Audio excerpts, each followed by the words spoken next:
people are infected with drug-resistant superbugs. They had asked me to sign the papers to let her go, and I did. And at least 23,000 die from them. Antibiotic ওষুধ সকালের breakfast, দুপুরের lunch কিংবা রাতের ডিনারের একটা regular খাবার। রহিমের জ্বর হলো, তাই ডাক্তার তাকে প্রেসক্রিপশনে অ্যান্টিবায়োটিক 7 দিনের ডোজ দিল। 3 দিন খাওয়ার পর সে সম্পূর্ণ সুস্থ হয়ে গেল, তাই ওষুধ খাওয়া বন্ধ করে দিল। সেই সাথে ওষুধের খরচও বেঁচে গেল। আপনি নিশ্চয়ই জানেন অ্যান্টিবায়োটিকের কোর্স কমপ্লিট না করলে ব্যাকটেরিয়া রেসিস্ট্যান্স হয়ে যায়।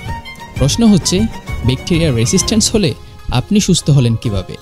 গবেষকরা যে কোনো ব্যাকটেরিয়া মারার জন্য সর্বনিম্ন একটা কনসেন্ট্রেশন বা ঘনত্ব নির্ধারণ করে, যেটিকে বলে এমআইসি, মানে হলো মিনিমাম ইনহিবিটরি কনসেন্ট্রেশন।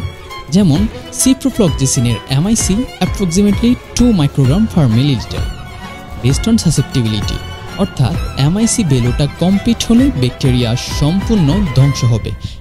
এখন 7 দিনের জায়গায় 3 দিন খেয়ে যদি ওই অ্যান্টিবায়োটিক বন্ধ করে দেওয়া হয়, আপনি সুস্থ হবেন, কারণ ব্যাকটেরিয়া কিছুটা দুর্বল হয়ে যাবে, কিন্তু সম্পূর্ণরূপে ধ্বংস হবে না।